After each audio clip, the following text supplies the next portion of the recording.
நன்றி அம்மா. மிகவும் சிறப்பான உரை. உங்கள் உரையை தெளிந்த நீரோடு போல் தங்களின் பேச்சு இருந்தது என்று சொல்வதே சரியாக இருக்கும் என்று நான் நினைக்கின்றேன். ஏனென்றால் குற்றாலத்தில் குளிப்பது போல எங்களை எல்லாம் நீராட்டி குளிக்க வைத்து குளிர வைத்து விட்டீர்கள் என்றுதான் சொல்ல வேண்டும். என்ன வளம் இல்லை இந்த திருநாட்டில் ஏன் கல்வியை ஏந்த வேண்டும் வெளிநாட்டில் என்று ஒரு பாடல் வரிகள் வரும். அதுபோல என்ன கருத்து இல்லை இந்த கம்பராமாயணத்தில், நீ எது வேண்டும் என்று நினைக்கின்றாயோ அவையெல்லாம் ஆங்காங்கே புதைந்து கிடக்கின்றன, நீ தேடி எடுத்துக்கொள் என்று கூறுவதை போல அம்மா அவர்கள் பல கருத்துக்களை நம்மோடு பகிர்ந்து கொண்டார்கள்.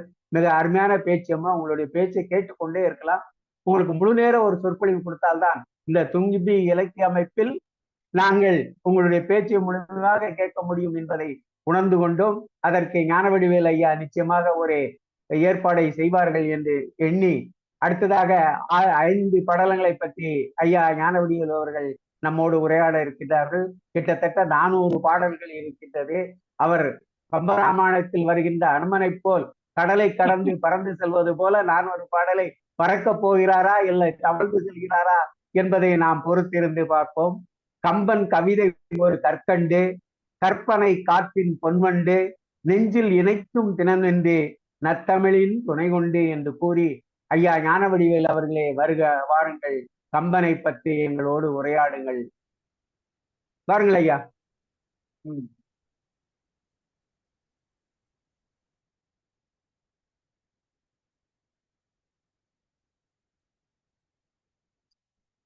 அருமை. அனைத்து ஆன்றோர் பெருமக்களுக்கும் என்னுடைய முதற்கண் பணிவான வணக்கத்தினை தெரிவித்துக் கொள்ள ஆசைப்படுகிறேன். தும்பி தமிழ் இலக்கிய அமைப்பினுடைய 149வது நிகழ்வு இன்றைய நிகழ்வு. இந்த நிகழ்வு ஒரு மிகச்சிறந்த ஒரு தமிழ் விருந்தாக அமைந்திருப்பதில் உண்மையிலேயே மட்டற்ற மகிழ்ச்சி. குறிப்பாக இன்றைக்கு தலைமை ஏற்று பேசிய அம்மா கோமதி வெங்கட் அவர்கள் ஒரு ஆகச்சிறந்த இலக்கிய உரையை அவர்கள் ஒரு களஞ்சியமாக, ஒரு கதம்பமாக பல்வேறு இலக்கியங்களிலிருந்து ஆங்கில இலக்கியங்கள் எல்லாம் எடுத்து தொகுத்தவர்கள் வழங்கியது இங்கிருந்து அனைவருக்குமே மட்டற்ற மகிழ்ச்சியை கொடுத்தது என்பதை நான் இங்கிருந்தே அனைவருடைய முகங்களிலும் நான் பார்த்தேன். அந்த வகையில் அவர்களுக்கு ஒரு முறை மீண்டும் நன்றி சொல்ல ஆசைப்படுகிறேன். நிகழ்ச்சியை மிக சிறப்பாக நெறியாளர் செய்து வருகிற ஐயா பொதிகையார் அவர்களே, கவிமாமணி பட்டம் மிக மிக சமீபத்தில் வாங்கினீர்கள். இப்பொழுது நெறியாளிகை நாயகர் என்ற பட்டத்தையும் வாங்கிவிட்டீர்கள். அடுத்து அற்புதமான வரவேற்புரை வாசித்த ஐயா ஹரிகோபாலகிருஷ்ணன் வழிநடத்தும் ஐயா அவர்கள், ஹரிகோபாலகிருஷ்ணன் ஐயா அவர்களே, கவிதை களஞ்சியத்தால் தமிழ்கூர் நல்லுலகில் ஒரு இலக்கிய உரை எப்படி இருக்க வேண்டும் என்பதற்கு ஒரு எடுத்துக்காட்டாக நமக்கு விளங்கி வருகிற ஐயா காவு கிருஷ்ணமூர்த்தி ஐயா அவர்களே, இந்த நிகழ்ச்சியில் பங்கேற்று சிறப்பு சேர்த்திருக்கிற பேரன்பிற்குரிய பேரறிஞர்கள் ஐயா அந்தமான் கிருஷ்ணமூர்த்தி அவர்களே, ஐயா தேசாபிமானன் ஐயா அவர்களே, எங்கள் அன்பிற்குரிய அன்னை ஜெயசக்தி அவர்களே, பெங்களூரில் இருந்து இணைந்திருக்கிற ஜானகிராமன் ஐயா அவர்களே, பேரன்பிற்குரிய ஐயா மாதவன் அவர்களே, ஐயா கேஜிஆர் அவர்களே, சீனி ரவிபாரதி ஐயா அவர்களே, பானுமதி கிருஷ்ணகுமார் அம்மா அவர்களே, தமிழ் வாழ்த்து பாடின நிகழ்ச்சிக்கு ஒரு மிகச்சிறந்த துவக்கத்தை கொடுத்த அம்மாவை உலகம்மாள் அவர்களே, மற்றும் பூங்கோதை அம்மா அவங்க பேராசிரியர் அவர்களே, மற்றும் இதை மேற்கொண்டு கலந்து கொள்ள இருக்கின்ற, இதை இணைய வழியாக காண்டு கொண்டிருக்கின்ற அனைத்து பெரியோர்களே, உங்கள் அனைவருக்கும் பணிவான இந்த வணக்கத்தை முதலில் சமர்ப்பித்துக் கொள்வோம். இப்போ இந்த நிகழ்ச்சி பேசுகிற பொழுது, பெரியவர்கள் எல்லாம் பேசுகிற பொழுது எனக்கு தோன்றியது என்னவென்று சொன்னால், இந்த தெருமுனைகளில் குறிப்பாக இந்த சந்திப்புகளில் மாலை கடைகள் இருக்கு. மாலை, இந்த பூமாலை கடை இருக்கும். அந்த பூமாலை கட்டுகிற பொழுது, பெரிய மாலைகளாக கட்டுகிற பொழுது என்ன செய்வார்கள் என்று சொன்னால், முதலில் நல்ல மலர்களை எல்லாம் அடுக்கடுக்காக வைத்து கட்டுவார்கள். ரோஜா, சம்பங்கி, செவந்தி போன்ற பல்வேறு மலர்களை அடுக்கடுக்காக வைத்து கட்டுவார்கள். கடைசியில் அதை முடிச்சு போடுவதற்கு முன்பாக அவசர அவசரமாக 4-5 இலைகள், பச்சை இலைகளை வைத்து அதனை நிரப்புவார்கள், அந்த உயரத்தை நிரப்புவார்கள். அதுபோல மலர்களை போன்ற அறிஞர்கள், மலர்களை போன்ற மனமுள்ள கருத்துக்களை இங்கு வழங்கிவிட்டு சென்ற பிறகு, இலை போல நான் இந்த நிகழ்ச்சியை நிறைவு செய்ய இருக்கிறேன் என்றுதான் எனக்கு தோன்றியது.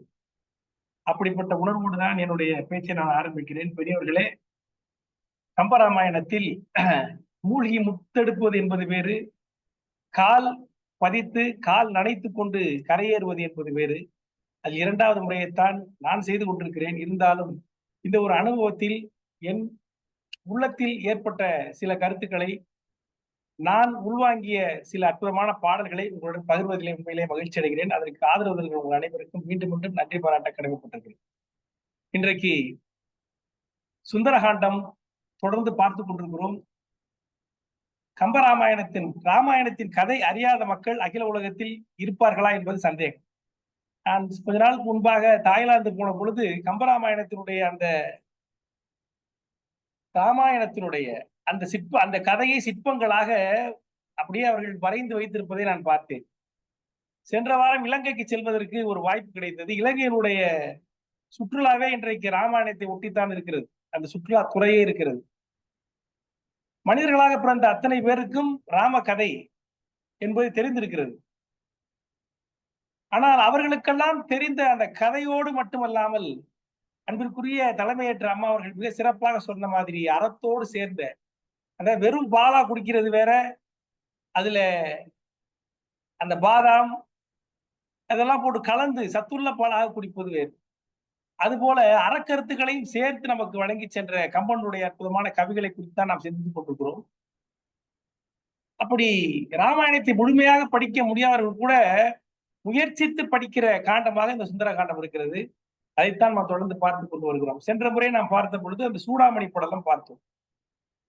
இந்த சூடாமணி படலத்துல அம்மா என்ன சொல்லுகிறாள்? சிதா பிராட்டி, குடையின் மணி கண்மணி ஒப்பது, சூடையின் மணி, இந்த சூடாமணி என் கண்மணியை ஒத்தது, தொல்நாள் ஆடையின் கண் இருந்தது பேரடையாளம்.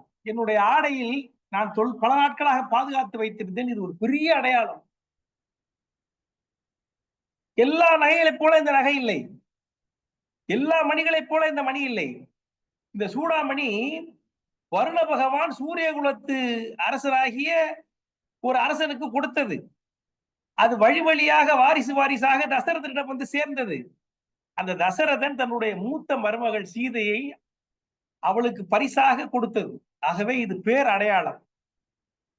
நாடி வந்து எனது இன்னுயிர் நல்கினை நல்லோய் கோடி எடுத்துக்கொள் என்று கொடுத்தனள் மெய்ப்புகழ் கொண்டாள் என்று கம்பர் பாடினார். அந்த சூடாமணி இப்படிப்பட்ட ஒரு சரித்திர சிறப்பை உடைய அந்த சூடாமணி, அதனின் மிகுந்த சிறப்பு சீதையோடு நீங்காமல் இருந்த மணி. இவ்வளவு துயரத்திலும் எல்லா நகைகளையும் அவள் இழந்த பிறகும் இறுதி வரை அவளோடு அவள் இழக்காமல் இருந்த மணி, தன்னுடைய மாமனான் நமக்கு கொடுத்த மணி, தான் திருமணம் செய்து கொண்டு வந்த அந்த சூரிய குலத்திற்கு மருமகளாக தான் வந்த அந்த பெருமைக்கு பரிசாக கிடைத்த அந்த மணி, இது பேரடையாளம். இதை வந்து எனக்கு உயிரை கொடுத்தாய், ஆகவே இதை அடையாளமாக தருகிறேன், இதை கொண்டு போய் என்று கொடுக்கிறாள். அது அந்த முந்தானையில முடிச்சு வச்சிருப்பான்னு நினைக்கிறேன் அம்மா. இந்த முந்தானையில முடிச்சு வைக்கிறதுக்கு பாருங்க, அந்த முந்தானை முடிச்சுன்னு சொல்லுவாங்க. அதற்கு அதனுடைய பலன் என்பது வேறு. இப்போ என்ன சொல்லுகிறார்கள், இந்த ஸ்டெம் செல்னு சொல்றாங்க. இப்பெல்லாம் நம்ம அந்த தொப்புள் கொடி இருக்கு பாத்தீங்களா, அந்த தொப்புள் கொடி பிறக்கிற பொழுது அந்த தொப்புள் கொடியை பாதுகாப்பதற்கு இன்றைக்கு வசதிகள் இருக்கின்றன. அதை பாதுகாத்து வைத்தால் பின்னாடி அந்த குழந்தைக்கு சில நோய்கள் வருகிற பொழுது அதில் உள்ள அந்த அணுக்களை எடுத்து, அந்த செல்களை எடுத்து அந்த நோயை சரி செய்வதற்கான விஞ்ஞானம் இன்றைக்கு இருக்கிறது. அதை அன்றைய தமிழ்நாட்டில் என்ன செய்தார்கள் என்று சொன்னால், அந்த தொப்புள் கொடியை காய வைத்து ஒரு தாயத்தை கட்டி கழுத்திலே கட்டி விடுவார்கள். காலகாலத்திற்கு அந்த தாயத்தை இங்க இருக்கும் அந்த குழந்தைக்கு, அந்த குழந்தை வளர்கிற வரையில். அதை அவனுக்கு ஏதாவது முடியாம போச்சுன்னா அதை அரைச்சு கொடுப்பாங்களாம், பொடி செய்து கொடுப்பாங்களாம். இப்படி எல்லாம் சொல்லுகிறார்கள். எதற்கு சொல்கிறேன் என்று சொன்னால், எதையும் முடிந்து உடலோடு எப்பொழுதும் இருக்கிற மாதிரி வைத்துக் கொள்ளுகிற அந்த பொருளுக்கு மதிப்பு அதிகம். நீங்க இப்ப கூட பார்க்கலாம், ஒரு 100 ரூபாய் வந்து பாக்கெட்ல இருந்து எடுத்துக்கூட 100 ரூபாய்க்கும், பாட்டி தன்னுடைய முந்தானையில் முடிந்து வைத்து கொடுக்கிற 100 ரூபாய்க்கும் உள்ள மதிப்பே வேற. நமக்கெல்லாம் கிடைக்காதப்போ, அதாவது எங்கேயுமே பணம் இல்லாதப்போ, அந்த பாட்டியினுடைய அந்த முந்தானையில் இருந்திருக்கக்கூடிய அந்த பணம், அந்த 100 ரூபாய் 200 ரூபாங்கிறது ஒரு ஆபத் பாந்தவனாக மிகப்பெரிய ஒரு உதவியை செய்வதாக உதவி. எனக்குலாம் பெரிய கதை இருக்கு. எனக்கே கூட ஒரு சொந்த நிகழ்ச்சி இருக்கிறது. எதற்கு சொல்கிறேன் என்று சொன்னால், அப்படி தன் உடலோடு ஒட்டி வைத்திருந்த அந்த சூடாமணி அதை பேரடையாளமாக தருகிறேன் என்று சொன்னால், அதை நம்ம பார்த்தோம் போன இதுல.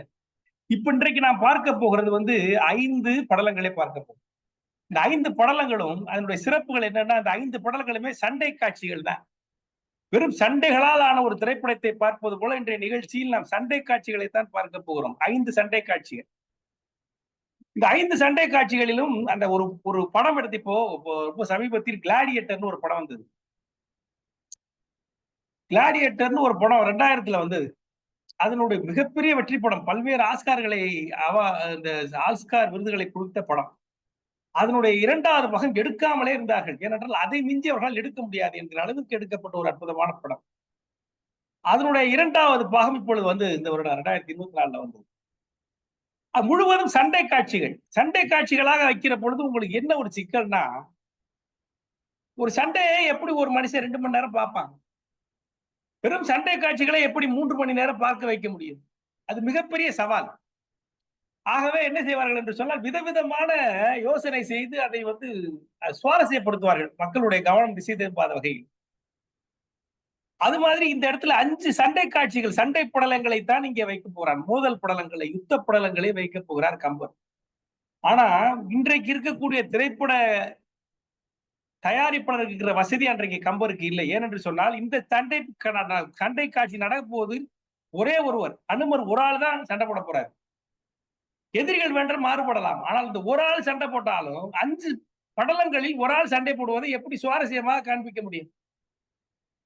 இதுலதான் கம்பனுடைய திறமை இருக்கிறது. ஐயா பொதிகையார் சொன்னார், 400 பாடல்களில் 5 சண்டை படலங்களை நம்மால் நம்ம சலித்து போகாத வகையில் மிக மிக சிறப்பாக தன்னுடைய பாடல் வரிகளால், தன்னுடைய கவிதை ஆற்றலை அதை கொண்டு போயிருக்கிறார். இந்த 5 படலங்களையும் 5 நாள் பேசலாம். ஆனாலும் நம்மளுடைய அந்த ஒரு ஃபார்முலா படி வேகமாக அனுமாரை போல் தாண்ட வேண்டும் என்பதற்காக நான் 5 படல்களையும் இன்றைக்கு பேசுவதாக முடிவு செய்திருக்கிறேன். அந்த வகையில் ஆனாலும் நான் படிக்கிற பொழுது எனக்கு தோன்றியது, எப்படி ஒரு மனிதன் ஒரு சாதாரண சண்டை காட்சியை அப்படி 400 பாடல்களில் நயம்பட நமக்கு சலிக்காத வகையில் ஒரு கதை சொல்ல முடியும்? அதுவும் ஒரே ஒரு குரங்கு எப்படி சண்டை போடும்? என்ன கையை பிடிக்கும், பிறண்டும், காலில் மிதிக்கும், தூக்கி பிடிக்கும், இதுதான் நடக்கும். இதை 400 பாடல்ல எப்படி சொல்லுவீங்க? அதுலதான் கம்பனுடைய திறமை இருக்கிறது. அதை எப்படித்தான் நீங்க பார்க்க போறோம். இப்போ சூடாமணியை வாங்கி கொண்டு விட்டான் யாரு? அனுமன். அவன் வந்த வேலை முடிந்து விட்டது. தேவியை கண்டு விட்டான், தொழுது வாங்கினான். அந்த சூடாமணியை தொழுது வாங்குகிறான். கிளம்பணும் அப்படின்னு முடிவு பண்ணிட்டான்.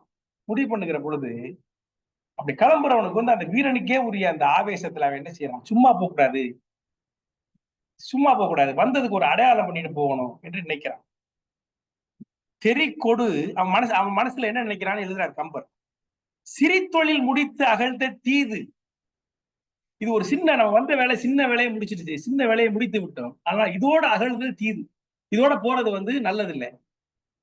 நாம் வந்து ஏதாவது அடையாளம் பண்ணிட்டு போகணும் என்று கருதுகிறோம். இப்போ நீங்க இப்ப கிரிக்கெட் எல்லாம் பாக்குறீங்கன்னு நினைக்கிறேன்.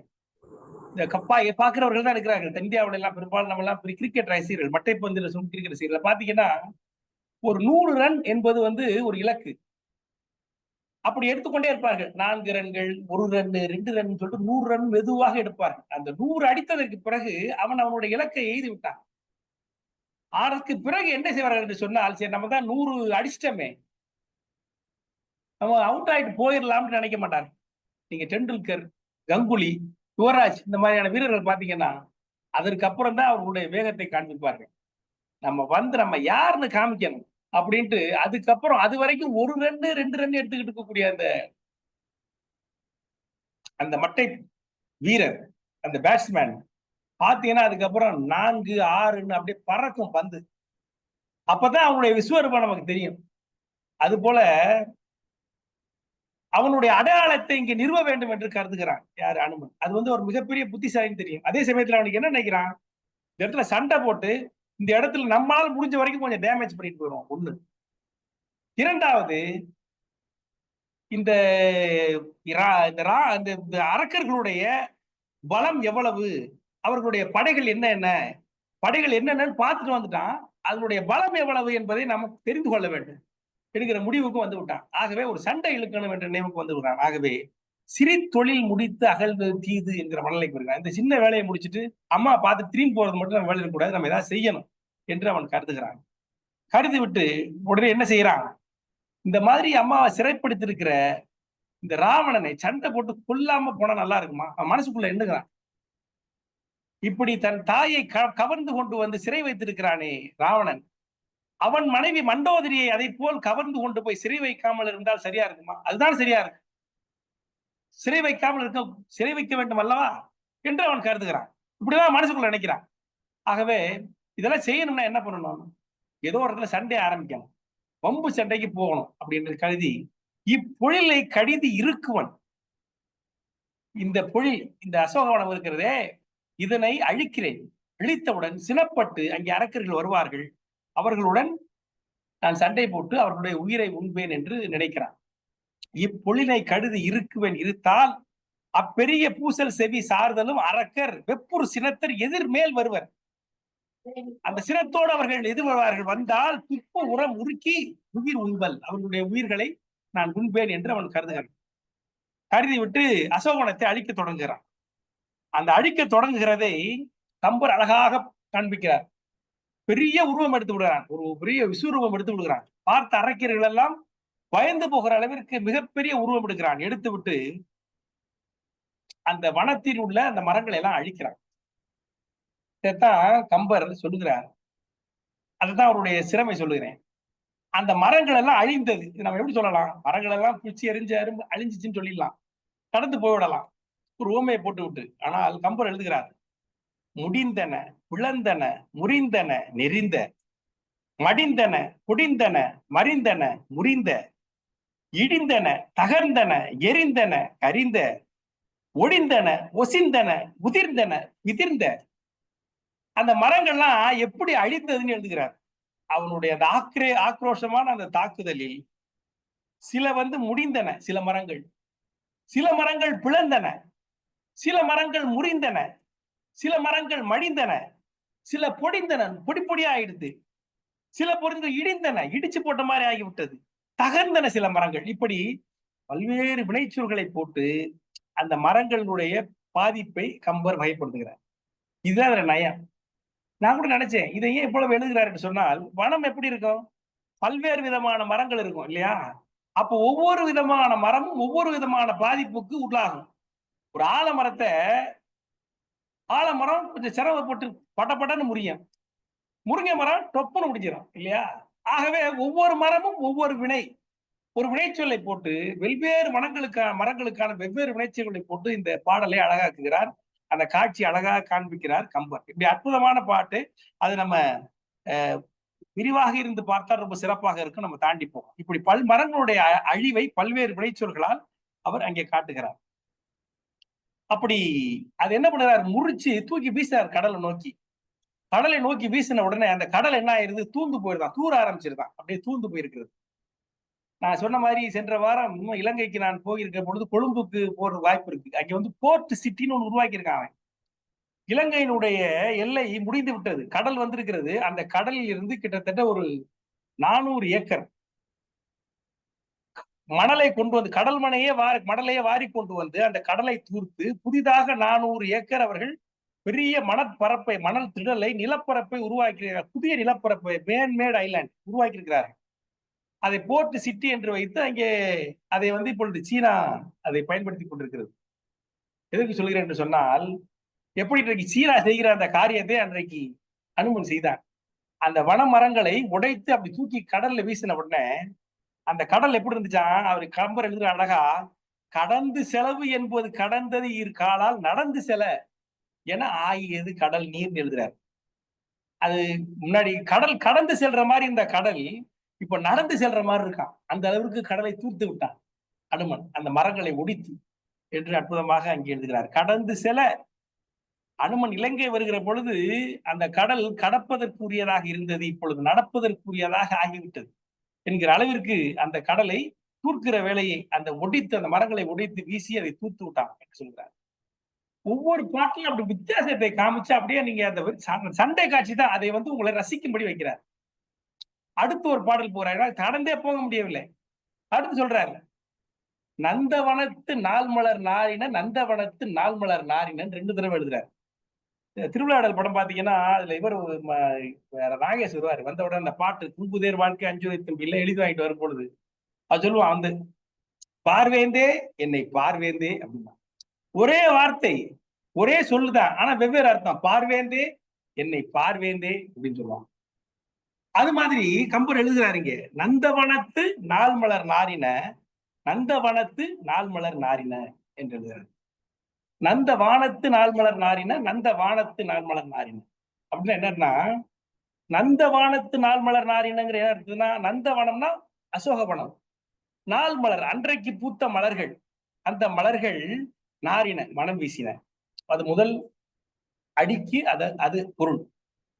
இரண்டாவது அடிக்கு என்ன பொருள்? நந்தவானத்து நாள் மலர் நாரின என்று சொன்னால், அனுமன் பிடித்து வீங்கிய அந்த அந்த விசிறலில் அது மேல பறக்குது. பறக்கிறது எப்படி இருக்குன்னா, அந்த மலர்கள் எல்லாம் அப்படியே இறையுது வானத்துல. இறையுது எப்படி இருக்குன்னா, அந்த வானத்தில் உள்ள நட்சத்திரங்கள் ஒளி விடுகிறது போல இருக்கிறதா.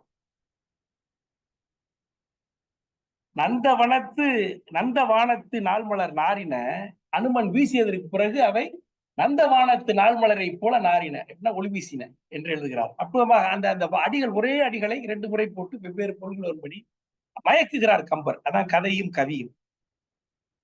இப்படி அந்த பல்வேறு அட்டூழியங்களை அங்கே அனுமன் செய்கிறான். உடனே எல்லாரும் எழுந்து அரக்கியர்கள்லாம் அடிச்சு பிடிச்சு எழுந்திருச்சு பாக்குறாங்க. எல்லா மரங்களும் அடிஞ்சு கிடக்கிறது, சீதை அமர்ந்திருக்கு அந்த மரம் மட்டும் அழியாமல் இருக்கிறது. உடனே நீ அறுதியோ, உனக்கு தெரியுமா, யார் இது, உனக்கு தெரியும், தெரிஞ்சவங்களாவே, எனக்கு என்ன நடக்குது என்று கேட்கிறார்கள். உடனே சீதை அங்கே சொல்லுகிறாள், இது ஒரு மாயம் போல் இருக்கிறது, மாயம் எல்லாம் உங்களுக்கு தானமா தெரியும், எனக்கு என்ன தெரியும், இதெல்லாம் மாயத்தில் வல்லவர்கள் நீங்கள் தான், உங்களுக்கு தானே தெரியும் என்று சொல்லி விடுகிறாள் சீதை. பிறகு இதை பார்த்தவுடன் அங்கிருந்து ஓடிப்போய் அவர்கள் சில பேர் ஓடிப்போய் ராவணனை நோக்கி ஓடுகிறார்கள். அனுமன் என்ன செய்கிறான், இங்க ஒரு சைத்தியம் என்று கம்பர் எழுதுகிறார், ஒரு லைட் ஹவுஸ். அந்த லைட் ஹவுஸ் மாதிரி உன்னை பார்த்து அதை பிடுங்கி அப்படியே இலங்கை மேல வீசுகிறான். கடல் மேல இல்ல, இலங்கையின் மேல் வீசுகிறான். அந்த லைட் ஹவுஸ் உடைஞ்சு என்ன ஆகுதுன்னா, அங்க தீப்பொறிகள் எல்லாம் போட்டு அங்கே தீப்பிடிக்க ஆரம்பித்து விடுகிறது. அதற்கு கம்பர் எழுதுகிறார், விட்டனன் இலங்கை தன்மேல் விண் உற விரிந்த மாடம். அந்த விண் உற உயிர்ந்த அந்த சைத்தியம் என்று சொல்லக்கூடிய அந்த லைட் ஹவுஸ், அதை விட்டனன் இலங்கை மேல் அனுமன் பட்டண பொடிகளான பகுத்தன பாங்கு நின்ற, அது பட்ட இடம் பூரா பொடியாயிருச்சு. சுட்டன பொறிகள் வீழ துளங்கினர் அரக்கர்தாமும். சுட்டன அந்த பொறிகள், நெருப்பு பொறிகள் வீழ எல்லா பகுதியும் சுட ஆரம்பித்து விட்டது, அரக்கர்களையும் சுட ஆரம்பித்து விட்டது. கெட்டனர் வீரர், அங்க இருக்கிற எல்லோரும் கெட்டு போக ஆரம்பித்தார்கள். அடுத்துதான் சொல்லுகிறார் அவர், அம்மா பிழைப்போரோ கேடு சூழ்ந்தார். கேடு சூழ்ந்ததற்கு பிறகு எவராவது பிழைப்பார்களா? கேடு செய்ய ஆரம்பித்ததற்கு பிறகு எவனாவது பிழைக்க முடியுமா என்கிற ஒரு அறக்கருத்து அம்மா சொன்னாங்க இல்லையா, தலைமை வகித்த அம்மா அவர்கள். இது ஒரு அற கருத்துக்கள் நிரம்பிய ஒரு களஞ்சியம். இது வெறும் கதை மட்டும் இல்லை. அவன் வீசிய அந்த மாடம், அதில் உள்ள பொறிகள் தெரித்து எல்லாம் எரிய ஆரம்பிச்சிருச்சு. கெட்டவர் வீரர் என்று சொல்லிவிட்டு அப்படியே வெளியே வர்றார் கம்பர். வெளியே வந்துட்டு ஒரு அனௌன்ஸ்மெண்ட் கொடுக்குறாரு. என்ன சொல்கிறாரு, பிழைப்போரோ கேடு சூழ்ந்தார், கேடு சூழ்ந்தவர்கள் இனிமேல் பிழைக்க முடியுமா, நெருப்பு பத்திக்க ஆரம்பிச்சிருச்சு என்று கம்பர் அங்கே எழுதுகிறார். இப்படி இந்த மாதிரி அடிச்சு நொறுக்கின உடனே, அட்டூழியம் பண்ண உடனே எல்லாம் ஓடி போயிட்டு ராவணனிடம் போய் சொல்லுகிறார். அப்பொழுது அங்கே அனுமன் ஒரு பெரிய சத்தம் போடுகிறார். ஒரு போர் ஆர்ப்பு, ஒரு பெரிய ஆரவாரம், ஒரு ஆர்ப்பரிக்கிறார் அனுமன். அந்த அனுமன் ஆர்ப்பரிக்கிறது எப்படி இருக்கிறது என்று சொன்னால், நிலத்தில் உள்ள மக்கள், தேவர்கள் எல்லோரும் பயந்து போகிற அளவிற்கு. கம்பர் எழுதுகிறார், தொண்டைவாய் அரைக்குமார்கள் சூழ் வயிறு உடைந்து சேர அண்டமும் பிளந்து விட்டதாம் என அனுமன் ஆர்த்தான் என்று எழுதுகிறாங்க. அந்த அரக்கியர்கள் வயிற்றுல உள்ள சூழ் இருக்கு பாருங்க, அந்த கரு களைஞ்சு போயிடுதான் அந்த சத்தத்துல. அரக்கியர்களுடைய வயிற்றில் இருக்கக்கூடிய கரு கலங்கி போகிற அளவிற்கு அண்டம் அப்படியே பிளந்து போனது போல, அப்படி மிகப்பெரிய ஒரு போர் ஆர்ப்பை இந்த ஆவேசத்தோடு அங்கே எதெல்லாம் ஒட்டச்சி எரிஞ்சிட்டு அனுமன் ஆர்க்கிறான். இவர்கள் ஓடி போய் சொல்லுகிறார்கள் ராவணனிடம். ராவணன் சொல்றான், உண்மையாதான் சொல்றீங்களா, என்ன நடக்குது, பொய் சொல்லாதீங்க என்று இல்லை என்று சொன்னவுடன் உடனே கிங்கரர் என்று சொல்லுகிற அவனுடைய படைகளை அனுப்புகிறார். இந்த கிங்கரர் யாருன்னா, அந்த டிசாஸ்டர் ஸ்குவாட்னு நீங்க சொல்ற பாருங்க, எமர்ஜென்சி டிசாஸ்டர் ஸ்குவாட். எங்கேயாவது ஒரு பெரிய பிரச்சனை வந்துருச்சு, இப்போ நிலநடுக்கம் வந்துருச்சு, நிலச்சரிவு வந்துருச்சு, உடனே நம்மளுடைய தேசிய பேரிடர் மீட்பு படை. அது மாதிரி இந்த கிங்கரர்கள் ஏதாவது ஒரு பிரச்சனை வந்துருச்சுன்னா உடனே போடக்கூடிய மிகப்பெரிய பலம், எல்லா திறமையும் உடையவர்கள் அவர்கள். அவர்களை அனுப்புகிறான். அந்த அந்த ஒரு சத்தம், அந்த பெரிய ஆர்ப்பு, யாரு அனுமனுடைய அந்த பேரார்ப்பை கேட்டவுடன் ராவனுடைய 20 செவிகளிலும் புகுந்தது என்று கம்பர் எழுதுகிறார். அந்த 20 செவிகளையும் கேட்ட உடனே கிங்கர்கள் உடனே போய் என்னன்னு பார்த்துட்டு வா என்று சொல்லி அனுப்புகிறான். அவர்கள் அங்கே போகிறார்கள். அவர்களுடைய கீர்த்தி பெரியது என்று கம்பர் எழுதுகிறார். அவர்கள் போகிறார்கள். போன உடனே போய் பொழிலை சூழ்ந்து கொள்கிறார்கள். இப்போ சில வருடங்களுக்கு முன்பாக சில தீவிரவாதிகள் பம்பாய்க்கு வந்து இந்த தாஜ் ஹோட்டல்ல வந்து பூந்துட்டாங்க. அப்ப அந்த அந்த அந்த எமர்ஜென்சி ஸ்குவாட் என்று சொல்லக்கூடிய நம்மளுடைய மீட்பு படை என்ன சொல்லுவாங்க, அது ராணுவ வீரர்கள் உடனே சூழ்ந்து கொண்டு வர முற்றுகையிட்டு கூட அவன் தப்பிக்க முடியாத வரைக்கும். பிறகு உள்ளே போய் மெதுவாக உள்ளே நுழைந்து அந்த அங்க இருக்க மக்களை போய் மீட்டார்கள். பிறகு அவர்களை கொன்றார்கள் தீவிரவாதிகள். அதான் வந்து அந்த அந்த யுக்தி. அந்த வகையில் கிங்கரர்கள் அனுமன் தப்பிக்காத வகையில் அந்த பொழிலை சூழ்ந்து கொள்கிறார்கள், அந்த வனத்தை சூழ்ந்து கொள்கிறார்கள். உடனே அனுமன் வந்து கிங்கரர்களை பார்க்கிறான். பார்த்த உடனே அவனுக்கு சந்தோஷம் ஆயிடுச்சு. சரி, நம்ம என்ன பழிக்க ஆரம்பிச்சிருச்சு, நம்ம அவங்களை சீண்டணும். அந்த அரக்கர்கள் வர ஆரம்பித்து விட்டார்கள். முடிந்த வரைக்கும் இந்த அரக்கர்களை நாம் கொன்று விட்டு என்ன பிரச்சனையை குறைச்சிக்கிட்டு போயிடுவோம். நம்ம முடிந்த வரைக்கும் இங்க உள்ள படையை அழித்து விட்டு போய்விடுவோம். நாளைக்கு சண்டை வரும் பொழுது நமக்கு கொஞ்சம் எளிமையாக இருக்கும் என்று கருதி மகிழ்கிறான் அனுமன். பிறகு கிங்கரர்கள் அந்த சொல்லக்கூடிய அந்த படை வீரர்கள் அனுமன் மேல் படைகளை வீசுகிறார்கள். அனுமன் ஒரு பெரிய மரத்தை பிடுங்கிக் கொண்டு நிற்கிறான். ஒரு சண்டை காட்சி. ஒரே ஒரு ஆள், எம்ஜிஆர் மாதிரி. இந்த காலத்துல தான் எடுப்பாங்க. ஒரு ஹீரோ வந்து 100 பேர் அடிக்கிற கதையெல்லாம் அது அந்த காலத்திலே இருந்திருக்கு. அனுமன், நான் கூட இன்னைக்கு வண்டி ஓட்டும் போது கூட யோசிச்சுட்டு வந்தேன், அனுமனால் ஜெயிக்க முடியாதவன் யார் இருக்கிறாங்க? பாலி கூட தான் அவன் சண்டை போடல, மற்றபடி அனைவரையும் ஜெயித்திருக்கிறான். இந்த இடத்துல வந்து ஒரு பெரிய மரத்தை பிடுங்கி கொண்டு அவன் நிற்கிறான். உடனே அங்க இருக்கக்கூடிய அரக்கர்கள் எல்லாரையும் அடிச்சு துவாசம் பண்ணுகிற பொழுது அத்தனை பேரும் அழுகிறார்கள். அதையும் அழகாக எழுதுகிறார் பாடல். அந்த பாடல் லயத்திலே நீங்க வந்து அந்த சண்டை சலிப்பு உங்களுக்கு போய்விடும். அது எழுதுகிறார். வாள்கள் இற்றன இற்றன வரிசிலை வைர தோள்கள் இற்றன இற்றன சுடர் மனு சூளம் நாள்கள் இற்றன இற்றன நகை ஐயிற்று ஈட்டம் தாள்கள் இற்றன இற்றன படை உடை தடை கை என்று அப்படி அடுக்கு மொழியில் கம்பர் அந்த பாடல்கள் எழுதுகிறார். எல்லாமே இற்று போய் விழுந்தன. வாள்கள், வரி சிலை, அவர்கள் வைத்திருந்த சிலை, அந்த வேல், அவர்களுடைய வைர தோள்கள், அவர்கள் சூளங்கள், நகை எயிற்று ஈட்டம், பற்கள் அத்தனையும் இட்டு போய் விழுந்தது. கால்கள், கைகள் அத்தனையும் தனித்தனியா அப்படியே பிரிந்து போய் விழுகிற அளவுக்கு தாக்குகிறான் அனுமன். ஒரு பெரிய மரத்தை பிடித்துக் கொண்டு இந்த அரக்கர்கள் எல்லாம் அப்படி படாத பாடுபடுகிறார்கள். அப்புறம் மரத்தால அப்படி அடிச்சாரா, அப்புறம் நேரடியா பிடிக்கிறாரு. பிடிக்கும் போது அரக்கர்கள் கூட்டம் கூட்டமாக அழிகிறார்கள். அதை சொல்கிறார் அழகா கம்பர். சொல்றார், என்ன சொல்கிறார்? தாள்களால் பலர், தாள்களால் பலர். அனுமனுடைய கால்களால் பாதி பேர் இறந்தார்கள். தடக்கைகளால் பலர், அனுமனுடைய கைகளால் பலர் இறந்தார்கள். தாக்கும் தோள்களால் பலர், தோலை வச்சு இடிச்சத்துல பல பேர் இறந்தார்கள்.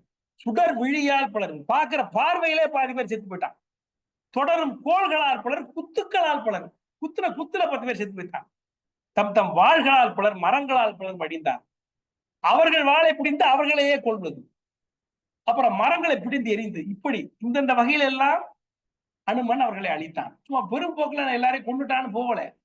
நீங்க இதை ஒரு காட்சியை எடுத்து பாருங்களேன், எவ்வளவு அழகாக இருக்கும். ஒரு ஒரு ஒரு அனுமன் அவ்வளவு பெரிய இடத்துல சும்மா அப்படியே பார்த்து ஒரு சக்தியை வந்து அவர்களை முறைத்து கொன்றான் இல்லை, இப்படியெல்லாம் பல்வேறு விதங்களில் அவர்களை கொன்றான் என்று எழுதினார் கம்பர். அந்த அந்த அடுக்கு மொழியில் அந்த கவிதை படிப்பதற்கு அப்படியே ரசமாக இருக்கிறது. அதைத்தான் ஐயா சொல்லியிருக்காங்க. கையில் கம்பன் கவி உண்டு, கலசம் நிறைய மது உண்டு, கையில் கம்பன் கவி உண்டு. அந்த கம்பன் கவி, ஒரு கவியை வைத்துக் கொண்டே நான் ஒரு நாள் ஓட்டு விடலாம். அப்படி நான் ரொம்ப வியப்பது இந்த ஒரு சலிக்கத்தக்க சண்டை காட்சிகளை, படலத்தை எப்படி அழகாக கம்பர் கடத்தி செல்கிறார், நம்மை கைகூட்டி கொண்டு அழைத்து செல்கிறார் என்பதுதான். அடுத்து எழுதுகிறார், ஈர்க்க பட்டனர் சிலர். பிடிச்சி இழுத்தத்துல பட்டனர் பாதி பேர் இருந்தார்கள். சிலர் இடிப்புண்டு பட்டார், ஒருத்தருக்கு இடிச்சுக்கிட்டு பாதி பேர் இருந்தார்கள். பேர்க்க பட்டனர் சிலர். பேர்க்கனா பிடிச்சி அவரை பிடிச்சி அப்படியே பிடிச்சி தரையில இருந்து பிடிச்சி பேர் தூக்கிறதுல பட்டனர் சிலர். சிலர் பிடிகுண்டு பட்டார், பிடிச்ச பிடிப்புல பாதி பேர் செத்து போயிட்டான். ஆர்க்க அப்படி காவேசமா எழுந்ததுல பாதி பேர் இறந்து போயிட்டான். சிலர் அடி உண்டு பட்டார், அனுமனுடைய அடிபட்டு பாதி பேர் இறந்தார். பார்க்க பட்டனர், பார்த்த பார்வையில, அனுமன் பார்த்த பார்வையிலேயே பாதி பேர் பட்டனர். சிலர் பயமுண்டுப்பட்டார். அச்சத்திலே பாதி பேர் இறந்து போயிட்டாங்க, ஹார்ட் அட்டாக். அப்படி அந்த சண்டை காட்சியை விவரிக்கிறார் கம்பர். இப்படி இப்படி இந்த பெரிய அழிவுபடுகிற பொழுது எப்படி இருக்கிறதா, அரக்கர்கள் பார்த்தா யானைகள் மாதிரி இருக்கார்களாம். அந்த யானை கூட்டத்துக்கு நடுவில் ஒரு சிங்கம் அப்படியே பிரம்மாண்டமா எழுந்து அந்த யானைகளை பந்தாடுவது போல் இருப்பதாக கம்பர் பாடுகிறார். இப்படி சண்டை போட்டுக் கொண்டிருக்கிறார்கள். அனுமனுடைய உடம்பு பூரா விழுப்புகள் இருக்கிறது. அந்த அந்த விழுப்புகளை பார்த்தால் எப்படி இருக்கிறதுனா அளக்க முடியவில்லை. அந்த அளவிற்கு எண்ணற்ற, ஏன்னா அவர்கள் அடிப்பார்கள் இல்லையா, பெண்ணற்ற விழுப்புங்களோடு அனுமன் அங்கே ஆர்த்திருக்கிறார். பெரிய உருவத்தோடு இருக்கிறான் என்று பார்த்தோம். அப்படி கிங்கர்கள் அங்கிருந்து எமர்ஜென்சி ஸ்குவாட் அத்தனை பேரையும் கொன்று விடுகிறான். உடனே அங்கே உள்ள காவலர்கள் ஓடுகிறார்கள், ராவணன் ஓடுகிறார்கள். ராவணன் போய் சொல்லுகிறாங்க, மாதிரி அவர்கள் எல்லாம் இறந்து விட்டார்கள். ராவணன் அவர்களை நம்பவில்லை. நீங்க பாத்தீங்களா இல்ல கேட்டீங்களா? யாராவது சொல்லி கேட்டியா? நீனே பாத்தியா? எப்படி கிங்கர்கள் சாவார்கள்? அவர்கள் உலகத்தில் எங்களுடைய படையின் மிகச்சிறந்த வீரர்கள், அவர்கள் எப்படி சாவார்கள்? நீ பார்த்தாயா கேட்டாயா என்று கேட்கிறான். அவர்கள் கண்டதை நாம் கண்டுதான் சொல்லுகிறோம் என்று சொன்னவுடன் உடனே ராவணன் அடுத்து என்ன செய்வது என்று யோசிக்கிறான். அப்பொழுது சம்புமாலி என்கிற மிகப்பெரிய ஒரு வீரன், அந்த சம்புமாலியை பிடித்து நீ போய் அழைச்சிட்டு போய் அந்த யார் ஒரு குரங்கு வந்து சேட்டை பண்ணது போல இருக்க, அதை போய் பிடிச்சிட்டு வா என்று சொல்லி அனுப்புகிறான். சம்புவாலி மிகப்பெரிய வீரன், அவன் பெரிய சேனையோடு போகிறான். அந்த சேனை பெரிய சேனையை கொண்டு 4 வகை சேனைகளை கூட்டிக் கொண்டு போகிறான். அந்த சேனையை நோக்கி போகிற பொழுது ராவணன் அனுமன் வந்து ஒரு பெரிய தோரணத்தின் மேல், ஒரு தோரண வாயில் மேல் ஏறி நிற்கிறான். ஏறி அடுத்து வரவுகளை சந்திப்பதற்காக இன்னும் உடல் வந்து புண்பட்டு இருக்கிறது. இருந்த போதிலும் அடுத்து எதிரிகளை எதிர்பார்த்து கொண்டு தோரண வாயில் மேல் நிற்கிறான் அனுமன். அப்பொழுது மேல ஏறி நின்று கத்துறான். ஆவேசத்தோடு ஆர்ப்பரிக்கிறான் அனுமன். அந்த வீராவேசத்தோடு ஆர்ப்பரிக்கிறான். வாகடா யார் வந்தாலும் பாத்துக்கிறேன் அப்படின்னு சொல்லி ஆர்ப்பரிக்கிறான். அந்த சத்தத்தை கேட்டவுடன் கம்பர் எழுதுகிறார், கொள் இயல் அரக்க நெஞ்சில் குடிபுக அச்சம், வீரன் வில் என இடிக்க விண்ணோர் நடுக்குற வீரன் ஆர்த்தான் என்று எழுதுகிறார். விண்ணோர் நடுக்குற, தேவர்கள் நடந்து போகிற அளவிற்கு ஆர்த்தான். அது சரி. அங்க எழுதுகிறார், கொள்ளியர் அரக்கர் நெஞ்சில் குடிபுக அச்சம். அரக்கர்கள் நெஞ்சில குடி புகுந்துச்சான். அது முதல் ஆர்ப்புல பெண்களுடைய வயிற்றில் உள்ள அரக்கருடைய வயிற்றில் உள்ள கருக்கள் கலைந்து போகிற அளவிற்கு அவன் ஆர்த்தான். அப்ப ஏன்னா எளிதில் பெண்கள் பயப்படுவார்கள் இல்லையா? அப்ப முதல் சட்டத்துல பெண்கள் பயந்தார்கள், அரக்கர்கள் பயப்படல. ஆனா இப்ப இந்த இவ்வளவு பேர் இறந்ததற்கு பிறகு 2வது ஆர்ப்பில் அரக்கர்களே பயந்து விட்டார்கள். அப்படி அப்படி அப்படி அப்படி கொண்டு வர்றாரு கம்பர். அப்படி 2வது இந்த சம்புமாலி வருகிற பொழுது அவன் அந்த போராட்டம் பார்க்கிற பொழுது அந்த சத்தத்தில் அரக்கர்கள் அத்தனை பேரும் அஞ்சு விடுகிறார்கள். அந்த அளவிற்கு அவன் மிகப்பெரிய ஒரு பேரொளி எழுப்பி கொண்டு பெரும் படையை எதிர்பார்த்து சண்டையிடுவதற்கு தயாராக அங்கே அனுமன் நிற்கிறான். அந்த சம்புமாலி பெரும் படையை அழைத்து கொண்டு வரான். மகிழ்ச்சியோடு இருக்கிறான், பாக்குறான் அனுமன். சரி, இவங்களையும் காலி பண்ணிடலாம், முடிஞ்ச வரைக்கும் சண்டைகளை அந்த படைகளை குறைத்து விட்டு போவோம், நம்மளால முடிஞ்ச ஒரு நல்ல காரியம் என்று எதிர்த்து கொண்டிருக்கிறான். வந்து சம்புமாலி நின்று உடனே அவன் மேல படையை விடுகிறான். படையை விட்ட உடனே அதுலயும் ரொம்ப அழகான பாடல்களை போடுறான். என்ன கேட்டா ஒரு ரொம்ப அதாவது ரசித்து ரசித்து நாம் ருசிக்கத்தக்க அற்புதமான ஒரு இந்த அணிகள் எல்லாம் கலந்து வருகிற நிறைய பாடல்களை இந்த படலங்களில் நாம் பார்க்கலாம். ஏன்னா எனக்கு சலிக்க கூடாது என்பதற்காக மெனக்கெட்டு கம்பர் எழுதியிருக்காரு என்ற கருதுகிற அளவிற்கு இங்க எழுதுறாரு. இருந்தனன் எழுந்தனன் இழிந்தனன் உயர்ந்தான், திரிந்தனன் புரிந்தனன் என நனி தெரியார், பிரிந்தவர் குவிந்தவர் விளங்கினர் கலந்தார், பொருந்தினர் நெருங்கினர் களம்பட புடைத்தான் என்று அனுமனுடைய போர்த்திரத்தை வர்ணிக்கிறார் கம்பர். போர்த்தின் மேல இருந்த அனுமன் எழுந்து மேல எழுறான், அப்புறம் கீழே இறங்குறான், குனிறான், நிமிர்றான். பிறகு பிரிஞ்சிருக்கிறவங்க, ஒன்னா இருக்கிறவங்க, என்ன விலகி சென்றவர்கள், போர்க்காலத்துக்கு உள்ள நிக்கிறவங்க, வெளியே இந்த வேடிக்கை பார்க்கிறவங்க அத்தனை பேரும் அழிந்து போகிற அளவிற்கு ஒரே ஒரு எழுவால ஒரு ஆயுதத்தால் அடித்து கொள்கிறான் யாரு? அனுமன் என்று அவனுடைய போர்த்திரத்தை அழகான பாடலில் கம்பர் காண்பிக்கிறார். இப்படி ஒவ்வொரு படையாக அழிக்கிறான். அனுமன் வந்து யானைப்படையை அழிக்கிறான், தேர்ப்படையை அழிக்கிறான், குதிரைப்படையை அழிக்கிறான், காலால் படையை அழிக்கிறான். இப்படி எல்லாவற்றையும் ஒரு பெரிய ஒரு வீராவசத்தோடு அவன் அழிக்கிறான். அதை கம்பர் என்ன சொல்றார் என்று சொன்னால், கண்ணினும் மனத்தினும் தனித்தனி கலந்தான். அதாவது ஒரு கடவுள் எப்படி எல்லா பையன் அம்மா சொன்னாங்க இல்லையா, தூணிலும் இருப்பான், துரும்பிலும் இருப்பான்னு சொன்னார் இல்லையா? அந்த மாதிரி ஒவ்வொரு உயிர்களிலும் இருந்த கடவுள் எப்படி இருக்கிறாரோ, அது போல அங்கே வந்து சண்டை போட வந்த அத்தனை உயிர்களிலும் அவர்களுடைய கண்ணிலும் மனத்திலும் தனித்தனி கலந்தான். கடவுள் கலந்ததை போல ஒவ்வொருத்தருக்கும் தனித்தனியா வந்து ஒவ்வொருத்தனையும் அழிக்கிற மாதிரி அவன் அழித்தான், கலந்து அழித்தான் என்று அற்புதமாக அந்த ஒரு நமக்கு அந்த காட்சியை விவரிக்கிறார் கம்பர். அண்ணல் அவ்வரியனுக்கு அடியவர் அவன் சீர் நன்னுவர் எனும் பொருள் நவையற தேய்ப்பான். அதாவது அண்ணல் அடி சீர், கடவுளுடைய சீரடியை தொழுபவர்களுடைய உள்ளங்களில் எல்லாம் கடவுள் எப்படி தனித்தனியாக வந்து கலந்து இருப்பானோ, அது போல இங்க இருந்த அரக்கர்கள் அத்தனை பேருக்கு தனித்தனியாக அவன் கண்ணு முன்னாடி நிக்கிறான், ஒவ்வொருத்த கண்ணு முன்னாடி நிக்கிறான், நின்று அழிக்கிறான் அளவிற்கு அங்கே கம்பர் அந்த காட்சியை காண்பிக்கிறார். உடனே எல்லா படைகளும் அழிந்தோட சம்புமாலி தனியா நிக்கிறான். கோபம் அவனால தாங்க முடியவில்லை சம்புமாலிக்கு. சம்புமாலி உடனே சண்டை போட போறான். எல்லாரையும் அழித்து விட்டு நம்ம தனியா நிக்கிறமே என்று போடுறான். உடனே அனுமன் சொல்லுகிறான், நீ தனியாயிட்ட, உனக்கு சண்டை போட ஒருத்தர் இல்லை, நீ ஓடி போயிரு, நீ உயிர் பொழைச்சு போ என்று அனுமன் உண்மையிலே இறக்கப்பட்டு சம்புமாலி மேல் இறக்கப்பட்டு, உனக்கு உதவி பண்ண யாருமே இல்லை, எல்லாம் இறந்து விட்டார்கள், நீ தகுதிப்படுத்தி போ என்று சொல்லி அனுப்புகிறான். ஆனால் சம்புமாலி மிகப்பெரிய வீரன். அவன் சொல்லுகிறான், நன்று நன்று உன் கருணை, உன்னுடைய கருணைக்கு நன்றிப்பா, நீ என்ன முடிஞ்சா என்ன ஜெயிச்சுப்பார் என்று சொல்லி சம்புமாலி அவன் பேர் போரிடுகிறான். ஒரு பெரிய வில்லை எடுத்து வைத்து 10 100 100,000 அப்படி அப்படியே படப்படையா விடுகிறான். அதாவது அம்பை வந்து 10 100 100,000 அவன் மேல விடுகிறான். எனக்கு அது ஒரு அற்புதமான பாட்டு.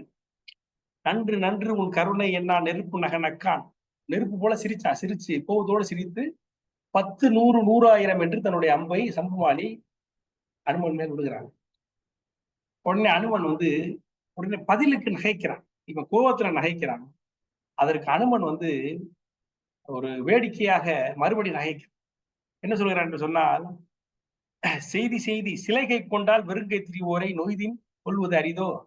நீ கேப்பா, நான் வெறுங்கையில நான் இருக்கேன், நீ வந்து வில்ல வச்சுக்கிட்டு அம்பால அடிக்கிற, நீ ஜெயிக்கத்தானே தூக்க முடியும், நீ ஜெயிச்சிருவா, கண்டிப்பா ஜெயிச்சிருவாப்பா, நீ கண்டிப்பா ஜெயிச்சிருவாப்பா என்று சொல்லி சிரிக்கிறான் அனுமன். அதாவது அவன் மேல ஒரு என்ன சொல்றது, ஒரு வேடிக்கையாக அவனை போய் சிரிக்கிறான். ஆமா நான் வந்து வெறுங்கையில நிக்கிறேன், நீ வந்து வில்லு வச்சிருக்க, ஆக நீ கண்டிப்பா நீ தானே ஜெயிக்க போற, அது நீ ஜெயிக்க அது பெரிய காரியமா என்று சொல்லுகிற அளவிற்கு என்று சொல்லிக்கொண்டே அவன் எய்த பகழி எல்லாம் எழுவால் அகழ்வித்தான்.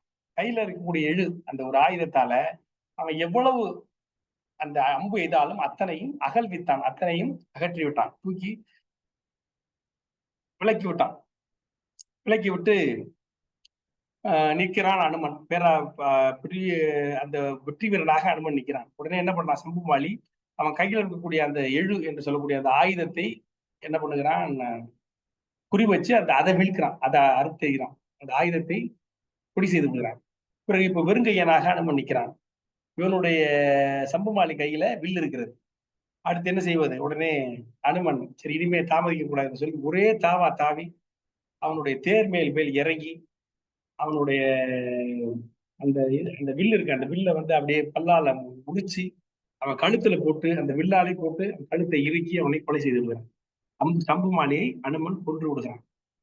சலித்தான் ஐயன் என்று கம்பல்கிறான். இவன் போர் பண்ணதுக்கு அப்புறம் அவனுக்கே போர் அடிச்சு போச்சு, சலித்தான், சே போதும், சரி இனிமே விளையாண்டது போதும் என்று சொல்லி பறந்து போய் அவனுடைய தேரிலே விழுந்து கலித்தான் சிலையை கையால் வாங்கி அவனுடைய சிலையை அவனுடைய வில்லை புடுங்கி அதை மடிச்சு ஒடிச்சு அவன் கழுத்துல போட்டு இறுக்கி அவனை அந்த சிலையாலே கொண்டு விடுகிறான். கொண்டு பிறகு அந்த தேரை குதித்து அந்த தேரை அழித்து விட்டு அந்த குதிரைகள் எல்லாம் கொன்று விட்டு மறுபடி போய் அந்த தோரண வாயில் மேல் ஏறி நின்று விடுகிறான் அனுமன். ஒரு வானர் இல்லையா, வந்து இறங்கி சண்டையை போட்டு மறுபடி தாவி போய் அந்த தோரண வாயில் மேல போய் ஏறி உட்கார்ந்து விட்டான் அனுமன்.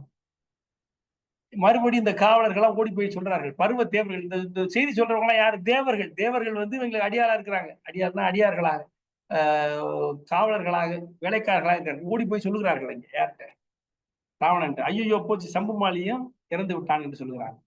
உடனே ராவணனுக்கு கோபம் வந்துடுது, நானே போய் பிடிக்கிறேன் என்று கிளம்புகிற பொழுது உடனே அப்ப பஞ்ச சேதாதிபதிகள் ஒரு 5 பேர் இருக்காங்க. அடுத்த படைப்பிரிவு அவர்கள் 5 சேனை தளபதிகள். அவர்கள் சொல்கிறார்கள், சிலந்தி பூச்சியை போய் பிடிக்கிறதுக்கு, சிலந்தி பூச்சியை பிடித்து தின்கிற ஒரு குரங்கு அதுக்கு நீ ஏப்பா சண்டைக்கு போற? ராஜா, நீ எப்படிப்பட்ட ஆளு? நீ எதுக்கு சிலந்தி பூச்சியை பிடித்து தின்கிற குரங்கை அதன் கூட சண்டை போடுவதற்காக நீ ஏன் போக வேண்டும்? நாங்கள் சென்று அவர்களை வென்று விட்டு வருகிறோம் என்று சொல்லி பஞ்ச சேனாதிபதிகள் என்று சொல்ற 5 சேனாதிபதிகள் கிளம்பி போகிறார்கள். இதான் 5 சேனாதிபதிகள், பஞ்ச சேனாதிபதிகள். அவர்கள் யார் என்று சொன்னால் விருபாட்சன், யூபாட்சன், துர்த்தரன், பிரகசன், பாசகர்ணன் என்று வால்மீகியில் பிரிக்கப்பட்டிருக்கிறது. ஆனால் கம்பன் வெறுமனே பஞ்ச சேனாதிபதிகள் என்று சொல்லுகிறான். அவர்கள் செல்கிறார்கள். உடனே சிலருக்கு பிறகு படை திரட்டி பெரும் படையை திரட்டி கொண்டு அவர்கள் போகிறார்கள்.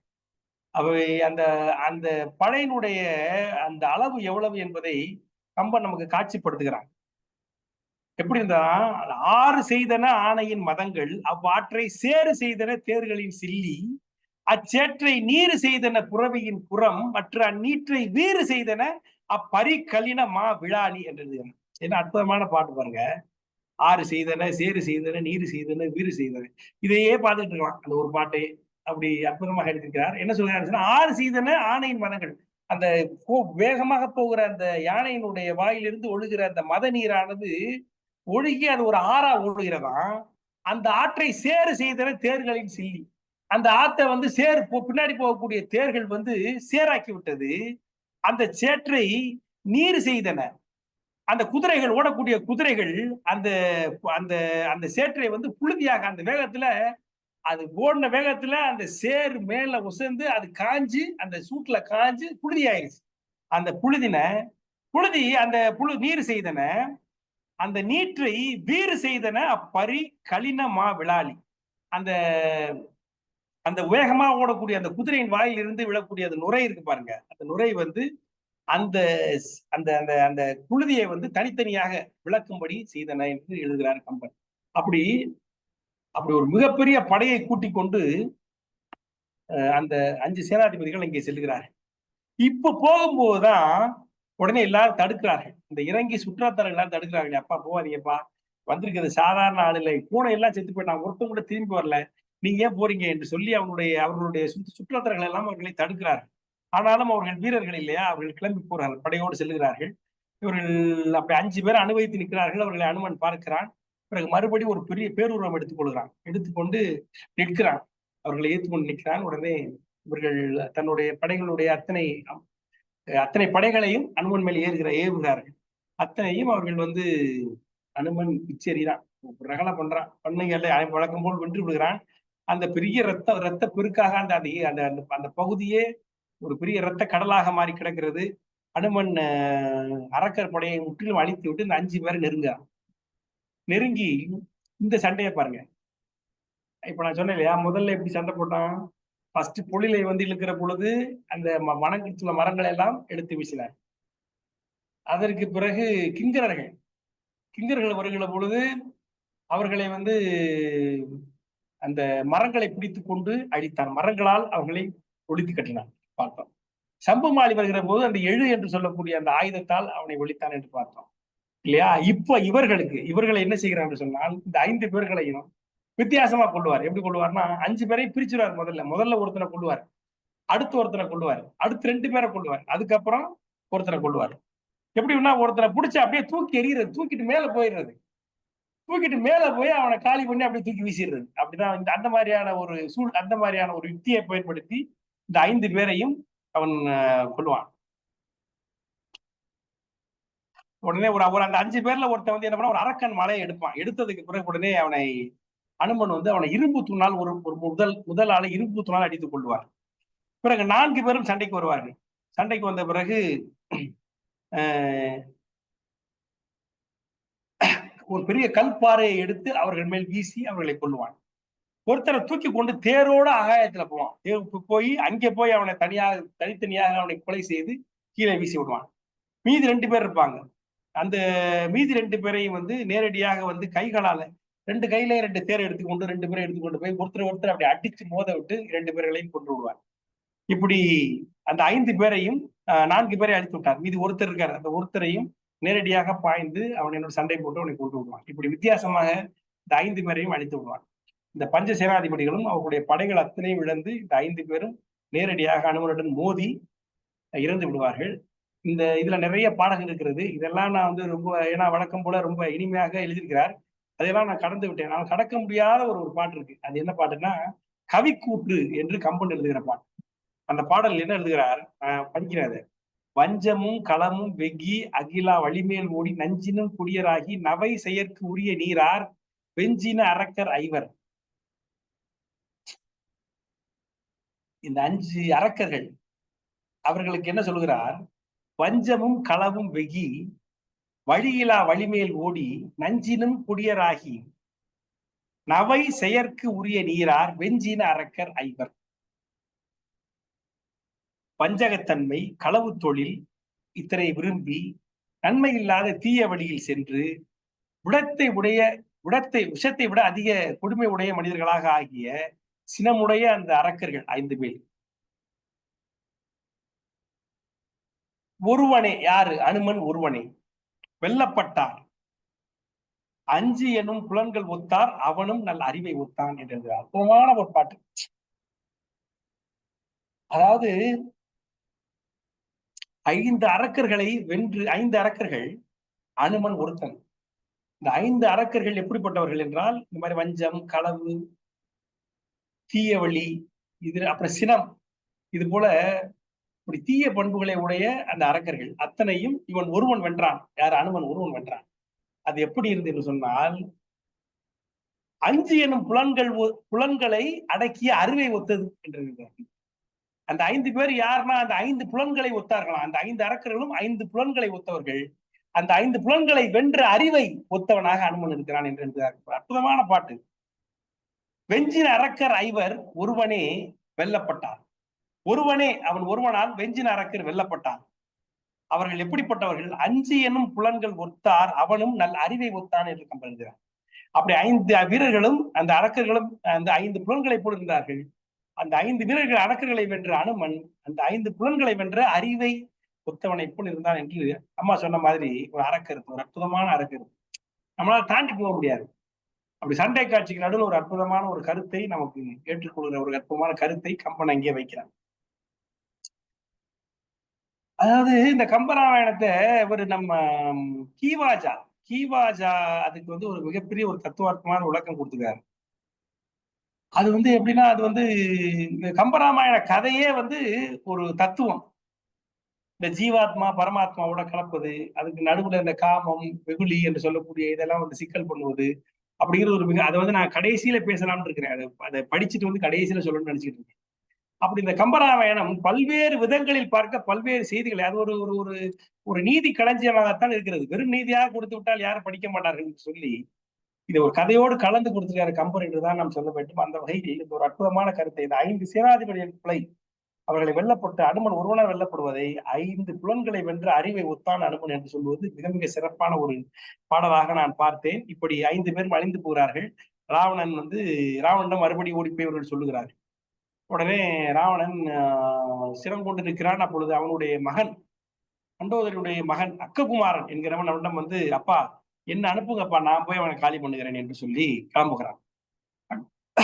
அக்ககுமாரன் என்பவன் அவனை வேண்டுகிறான். என்னன்னா, இக்கடன் அடியேற்கு ஈதி இருத்தி இன்றி இனிதின் எந்தாய், அப்பா இந்த கடனை நான் செய்யறேன், இந்த கடமை என்னிடம் கொடுங்க, நான் அவனை போய் அழித்து விட்டு வருகிறேன் என்று சொல்லி அக்ககுமாரன் சொல்லுகிறான். பிறகு உடனே ராவணன் துணை பறி தேர்மேல் ஏறி சேரி, ஓகே, ஒரு ஒரு தேர் மேல ஏறி நீ போய் வென்று விட்டு வா என்று சொல்லி அவனை அணுகிறான். அவனும் போர் அணியெல்லாம் புனைந்து கொண்டு அக்ககுமாரன் செல்லுகிறான். அவனோடு போன சேனைகள் எப்படிப்பட்டது என்பதை கம்பர் வர்ணிக்கிறார். ஒரு கடல் மகரம் எண்ணில் என்னெல்லாம் புட்கை. கடல்ல இருக்கக்கூடிய அந்த மகர மீன் சுறா மீன் இல்லையா, அந்த சுறா மீனை உங்களால என்ன முடியும் அப்படின்னா, என்னெல்லாம் புட்கை. அந்த அக்ககுமாரோட போன அந்த யானைகளை உங்களால் என்ன முடியும். பொங்கி திரிவன மீன்கள் எல்லாம் என்னலாம் எனில் என்னலாம் செம்பொன் தின் தேர். அந்த கடல்ல மீன்கள்லாம் இருக்கு பாருங்க, அந்த மீன்கள்லாம் உங்களால என்ன முடியுமா? என்ன முடிச்சுன்னா அவனோட போன அந்த தேர்களையும் உங்களால் எண்ணலாம். அந்த அளவு தேர்கள் அவனோட போயிட்டு. ஒரு மணலை எண்ணில் என்னலாம் உறவுத்தானே. அங்க கடற்கரையில் இருக்கக்கூடிய மணல் இருக்கு பாருங்க, அந்த மணலை உங்களால் என்ன முடியும்னா அக்ககுமாரனோடு போன அந்த தானை, அந்த சேனையை உங்களால் என்ன முடியும், கலாட்படையை என்ன முடியும். வரு திரை மரபின் எண்ணில் என்னலாம் வாவும் வாசி. அதாவது வரிசை வரிசையா வருது அந்த அலை. அந்த அலைகள் எல்லாம் உங்களால என்ன முடியும்னா அவனோட சென்ற இந்த குதிரைகளை நீங்கள் எண்ணலாம் என்று ஒரு அற்புதமான ஒரு பாட்டு. நீங்க யோசிக்க ரொம்ப அழகா இருக்கு. யானை பெருசா இருக்கும் இல்லையா? அது பெருசா இருக்கிறதுக்கு என்ன உண்மை சொல்லுகிறார்? கடல் இருக்கக்கூடிய சுறாக்களை சொல்லுகிறார். உங்களால் சுறாக்களை எண்ண முடியுமானால் யானைகளை எண்ணலாம். அடுத்து அந்த மீன்கள் கொஞ்சம் சின்னமா இருக்கும், விதவிதமாக இருக்கும், வெவ்வேறு வடிவங்களில் இருக்கும், வண்ணங்களில் இருக்கும், பார்க்க அழகாக இருக்கும். அப்படிப்பட்ட மீன்களை உங்களால் எண்ண முடியுமானால் அது போன்ற தேர்களை, அவனோடு போன தேர்களை உங்களால் எண்ணலாம். விதவிதமாக கலைநயத்தோடு இருக்கக்கூடிய தேர்களை உங்களுடைய எண்ணலாம். தனி மனிதர்கள், அவர்கள் தனித்தனி மனிதர்கள், அவர்கள் சிறுவர்களாக இந்த தேரோடையும் யானையோடையும் ஒப்பிடுகிற பொழுது மனிதர்கள் சிறியவர்களாக தான் இருப்பார்கள். அவர்களை எண்ண வேண்டும் என்று சொன்னால் அணி அரக்கர்கள், அவர்கள் என்ன வேண்டும் சொன்னால் மணலை எண்ணுவதாக இருக்கலாம். மணலை எண்ணிட்டு அந்த அளவுக்கு அவர்கள் இருப்பார்கள், தரையோடு தரையாக போகக்கூடியவர்கள். அந்த இன்னொன்று பாருங்க, யானை பிளந்து கொண்டு போகும், தேர் பாய்ந்து கொண்டு போகும் மீன் போல. அரக்கர்கள் நடந்து போவார்கள், தனித்தனியாக தரையோடு போவார்கள். ஆகவே அவர்கள் மணலோடு ஒப்பிடுகிறார். அடுத்தான் சொல்றான் பாருங்க, குதிரையை ஒப்பிடுவதற்கு என்று சொல்கிறான் தாவி தாவி வருகிற அலைகளை ஒப்பிடுகிறார். அந்த அலைகள் எப்படி தாவி தாவி வருகிறதோ அதை எண்ண முடியும் என்று சொன்னால் குதிரைகளை எண்ணலாம் என்று. எப்படி நீங்க எண்ணிக்கையும் பார்க்கலாம், அவர் எந்த வகையில ஊமை சொன்னார் என்பதை கேட்டு ரசிக்கலாம். அப்படி அதான் சொல்றேன், இந்த வெறும் சண்டை காட்சியை அந்த பாடல்களால் நம்மளை பரவசப்படுத்தி அந்த ஒரு போர் அடிக்காம பண்ணிடுவா கம்பர். 5 படலங்களும் இப்ப நம்ம 5ஆவது படம் வந்துட்டான், போர் அடிக்காம. அப்படி அற்புதமான பாடல்களால் இந்த காட்சிகளை காண்கிறார். அக்ககுமாரன் போகிற பொழுது நிறைய தீ நிமித்தங்கள் வருகின்றன, அதெல்லாம் அலட்சியம் செய்துவிட்டு அவன் போகிறான். அக்ககுமாரனை பார்த்த உடனே அனுமன் பார்க்கிறான். பார்த்த உடனே இவன் என்ன பொறுக்கிறான், இவ்வளவு தேஜஸா இருக்கானே, இவன் வந்து ராவணன் வந்துட்டானா என்று பார்க்கிறான். இல்ல பார்த்து ஒருவேளை இந்திரஜித் வந்துட்டானோ என்று பார்க்கிறான் அனுமன். இந்திரஜித்தோ மற்ற ராவணனேயோ என்ன சிந்தையின் ஓகை கொண்டு முனிவுற்ற கிறங்கு செய்ய வந்தனன். அதாவது சிந்தை கொண்ட அனுமன் மகிழ்ச்சி செய்கிறான், வந்துட்டான், நல்ல வேலை முடிச்சுட்டு போயிடுவோம் இன்னைக்கு அவனை. இவங்க 2 வேலை யாரா இருந்தாலும் சரி முடிச்சுட்டு போயிடுவோம் என்று கருதுகிறான். பிறகு பக்கத்துல வந்த உடனே இவன் யாரும் வேற மாதிரி இருக்கானே, எந்த சித்தும் இல்லையே அவன் என்று கருதுகிறான். அதற்கு பிறகு அங்கே சண்டை கிளம்புகிறது. அனுமனை வந்து அக்ஷயகுமாரன் வருகிற பொழுது அங்கே சிதறை கிடக்கிற அந்த அரக்கர்களுடைய சிதிலங்கள், அதாவது சடலங்கள், ரத்தம் எல்லாத்தையும் பார்க்கிறான். கோபம் தலைக்கேறுது, அப்படியே குழம்பா கிடக்கு அந்த ஏரியா கூட. அதை பார்த்தோம் கோபத்தோடு பார்த்து அக்ஷயகுமாரன் பார்க்கறான். பார்த்தா குரங்கு நிக்குது, யாரு அனுமன் நிக்கிறான். உன்னை சிரிக்கிறான், இந்த குரங்கா இவ்வளவு பேரை கொன்றது என்று எள்ளி நகையாடுகிறான் அக்ஷயகுமாரன். உடனே அவனோடு அப்போ வந்து உடனே அவனோட தேர் ஓட்டுகிற அந்த தேரோட்டி என்ன சொல்கிறான்னா, நீ என்னப்பா அப்படி கேவலமா பேசாத, குரங்குன்னு பேசாத, ராவணனை வந்து வீழ்த்திய வாலி கூட ஒரு குரங்கு தான், ஆகவே எவனையும் எளிதாக நீ எண்ணி விடாத என்று அவனுடைய தேரோட்டி சொல்லுகிறான். உடனே அக்ககுமாரன் ஒரு வெஞ்சினம் சொல்லுகிறான். அது கம்பன் பாருங்க எப்படி, அதாவது இதுக்கு முன்னால் வெறும் படைத்தலைவர்கள் இல்லையா, வெறும் படைத்தலைவர்கள் வந்தாங்க, சண்டை போட்டாங்க. சம்புமாலி கிண்டல் பண்ணி சண்டை போட்டான். சேனைத்தலைவர்கள் சண்டை போடுறது மட்டும்தான் செய்தார்கள். அக்ககுமாரன் இளவரசன், ராஜாவோட பையன். ஆகவே அவனுடைய அந்த பாத்திரத்துக்கு தகுந்த மாதிரி அவனுடைய அந்த கோபத்தை காட்டுகிறார் கம்பர். அவன் வெஞ்சினம் சொல்கிறான். யாரு? அக்ககுமாரன் ஒரு வெஞ்சினம் சொல்கிறான். என்ன சொல்கிறான் சொன்னா, இடம் புகுந்து இளைய செய்த இதனோடு சீற்றம் எஞ்சேன். இங்க பூந்து என் இடத்துல பூந்து எனக்கு இடர் செய்த இதன் மேல் கோபத்தை நான் விட மாட்டேன். தொடர்ந்து சென்று உலகம் 3ம் துருவினேன். உலகத்துக்கு போனாலும் அவன் துரத்தி போய் அவனை துருவி ஒழிவுறாமல் கடந்து அவனை ஒழிச்சிட்டு வந்து பின் குரங்கு என்று ஓதும் கருவையும் களைவேன் என்றான். அவன் வெஞ்சினான், அப்படியே வீராவேசம் சூடு வைக்கிறான். என்ன சொல்றான்னா, என் இடத்துல வந்து இப்படி சண்டை போட்டு இப்படிப்பட்ட இடர் செய்த இந்த குரங்க 3 உலகத்துக்கு போனாலும் துரத்தி சென்று அதை கொள்வதோடு மட்டுமல்லாமல் குரங்குன்னு ஒரு இனம் இருக்கு பாருங்க, அந்த இனம் அத்தனையும் அழித்து, அது கரு இருந்தாலும் அந்த கருவே உலகத்துல எந்த இருக்கக்கூடாது, அந்த கரு இருந்தா கூட அந்த கருவையும் அழித்து விடுவேன் என்று பேசுகிறேன். அதான் கம்பனுடைய, நான் அப்படி ரசிச்சு போனேன். ஒரு சண்டைக்கு வருகிறவர்கள் மற்ற தலைவர்கள் வெறுமனை பேசிக்கிட்டு போகிறார், சண்டை போட்டு போறான். இவன் இளவரசன் அரசகுமாரன், அவனுக்கே உரிய அந்த கோராவன் என் இடத்துல வந்து இப்படி சண்டை போடுறவனை இவனை மட்டும் அழிக்க மாட்டேன், இவன் இனத்தையும் அழிச்சு வயிற்றுக்குள்ள இருக்க கரு இருக்கும் பாருங்க, ஒரு குரங்கு கரு கூட உலகத்துல இல்லாம அழிச்சிட வேண்டாம் 3 உலகத்திலையும் என்று வெஞ்சினம் பேசுகிறான் அக்ஷயகுமாரன். பேசி விட்டு சண்டை போட ஆரம்பிக்கிறார்கள். சண்டை போடுகிறார்கள். சண்டை போட்ட உடனே இவன் கூட அனுமன் வந்து என்ன சண்டை போடுகிறான்னு சொன்னால் மட்புவர் போடுகிறான். இந்த நான் சொன்ன ஒவ்வொரு சண்டை காட்சியும் ஒவ்வொரு வகையில் போட்டு காண்பிக்கிறார் கம்பர். இங்க வந்து மரத்தை வைத்துக் கொண்டோ மடுவை வைத்துக் கொண்டோ அடிக்கல. இவர் என்ன நேரடியா மல்போர் கட்டிக்கொண்டு சண்டை நேரடி சண்டை போடுகிறார். போடுகிற பொழுதுதான் ரொம்ப மோசமா போடுறாரு அக்ககுமாரன். அப்படி யாருக்குமே சாவு வரக்கூடாது. எனக்கு ரொம்ப கவலையா போச்சு இந்த படிக்கையில். அவனை பிடிச்சி என்ன பண்றாரு, அவனை பிடிச்சி இந்த அம்மா அந்த வயசானவங்க நம்ம வீட்டுல எல்லா அம்மாக்கள் என்ன அந்த அம்மி தேய்ப்பாங்க இல்லையா, அம்மிக்கு அரைக்கல் அது என்னது அம்மி குழவி.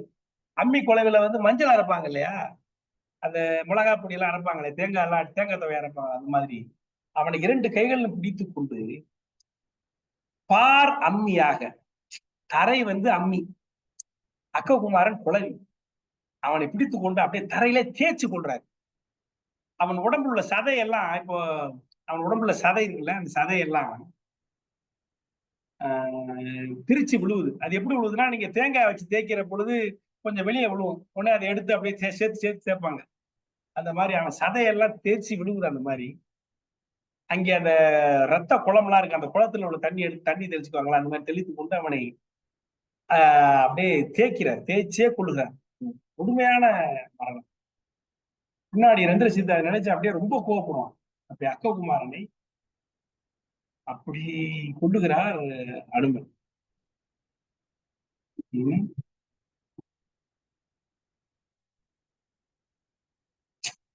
அப்படி அவனை கொள்ளுகிறான். அதுக்கு கம்பர் எழுதுகிறார், நீத்தாய் ஓடின உதிர பெருநதி நீராக, சிலை பாராக. அவன் உடம்புல இருந்து அந்த அக்ககுமாரனுடைய உடம்புல இருந்து உதிரக்கூடிய அந்த உதிரம் தான் நீர். தண்ணி தொளிச்சு தேப்பம்ல, அவன் உடம்புல இருந்து கூறக்கூடிய அந்த ரத்தம் தான் அந்த தண்ணி. அதை வச்சு தெளிக்கிற மாதிரி அந்த சிலை நீராக பாராக, அந்த தரை வந்து அம்மியாக, போய்த்தாள் செறி தசை அரி சிந்தினபடி பொங்க. அவன் உடம்புல உள்ள சதை வந்து சிந்தினபடி சிந்துது அங்கிட்டு. பொறும் உயிர் போகும் முன் மீத்தாம் நிமிர் சுடர் வயிற கைகொடு பிடியா விண்ணோடு மண் காண. மேல உள்ளவன் பார்க்கறான், கீழே உள்ளவன் பார்க்க. தேய்த்தான், அவனை பிடித்துக் கொண்டு தேய்த்தான். ஊழியின் உலகு 7 தேயினும் தன் புகழ் இறை தேயாதான். உலகத்தினுடைய 7 உலகத்தினுடைய புகழ் தேய்ந்தாலும் அனுமன் தன்னுடைய தன் புகழில் தேயாத அனுமன் அக்ககுமாரனை அப்படி தேய்த்தான் என்று கம்பர் அதை எழுதுகிறார்.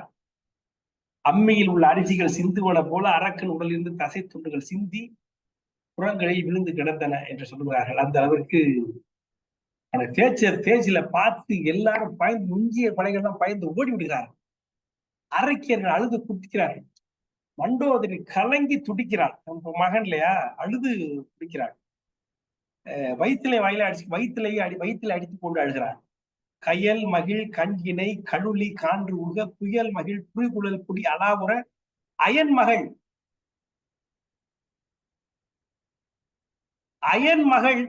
மகன் அடியின் வீழ்ந்தனர். பிரம்மதேவனுடைய புத்திரன் புலத்திய முனிவன், அவனுடைய மகன் விஸ்ரவஸ், அவனுடைய மகன் ராவணன். பிரம்மதேவன் அயன் மகன் ராவணன், அவனுடைய காலில வந்து விழுந்து அழுகிறா. யார்? மண்டோதரி. அவள் யார்? மயன் மகள். இந்த மண்டோதரி மயன் மகள் வயிறு அழைத்து அலறி மாழ்கினாள். வயிற்றுல அடிச்சு கொண்டு அழுகிறான். அவனை சுமந்த வயிறு இல்லையா, நமக்கே கஷ்டமா இருக்கு. அக்ககுமாரன் அப்படிலாம் கொல்லக்கூடாது. அப்படி அவனை கொல்லுகிறார். அப்படி கொன்று விடுகிறார். அழித்து கொண்டார்கள். எல்லோரும் அழுகிறார்கள். இப்படி அக்ககுமாரன் பதைப்பனதோடு இன்றைக்கு நாம் முடிஞ்சோம். இது என்ன சொல்லுகிறேன் என்று சொன்னால், பிழைப்பரோ கேடு சூழ்ந்தார்னு எழுதுறாரு பாருங்க. அதான் அது ஒன்லைன். ஒரு பெரிய படத்துக்கு ஒன்லைன் கதைன்னு சொல்லுவாங்க. அதான் இந்த படத்து இந்த 5 படலங்களுக்கு ஒரு ஒன்லைன் வந்து பிழைப்பரோ கேடு சூழ்ந்தார். அப்படி அந்த பொழில் அதை அழித்து கடந்து போவா போல இருந்த கடலை நடந்து போவது போல் ஆக்கினார். பிறகு 5 சேனாதிபதிகளை அழித்தான், கிங்கரர்களை அழித்தான், சம்புவலியை அழித்தான், அக்ககுமாரனை தேய்த்தே அழித்தான். இப்படி அத்தனை பேரையும் அழித்து விட்டு பேராவேசத்தோடு ஆர்த்து கொண்டு அங்கே அனுமன் நிற்கிறான். அவன் உடம்பெல்லாம் விழுப்புண்கள். அது எப்படி இருக்குன்னு சொன்னால் வானத்தில் உள்ள நட்சத்திரங்களை போல் இருந்தது என்று கம்பர் பின்னாடி எழுதுவார். வானத்தில் இருக்கிற நட்சத்திரங்களை போல் இருந்தது, பூத்தில் இருக்கிற ஒரு பெரிய மரத்தை போல் அவன் இருந்தான் என்று எழுதுகிறார். அப்படியெல்லாம் அப்படிப்பட்ட ஒரு போர் ஆவேசத்தோடு, வீராவேசத்தோடு, வீர ஆவேசத்தோடு அனுமன் இந்த அரக்கர்களை அழித்த செய்திகளை நாம் இன்றைக்கு பார்த்தோம். அடுத்த படலத்தில் இந்திர பாசப்படலம் என்கிற படலத்திலே வில் வீரர் என்று எண்ணினால் அந்த விரல் விட்டால் அதன் முதலில் வரக்கூடியவன் இந்திரசித். உலகத்துல யாரா வில் வீரன் என்று எழுதினால் என்ன விட ஆரம்பிச்சோம்னா முதல்ல விரல் விட்டா முதல்ல இந்திரசித் என்று சொல்லக்கூடிய மிகப்பெரிய வீரனை நாம் சந்திக்க போகிறோம் என்று சொல்லி இதுகாரும் உடைய சிற்றுரை செவிமடுத்த அனைவருக்கும் மீண்டும் நன்றி பாராட்டி அமைகிறேன். நன்றி.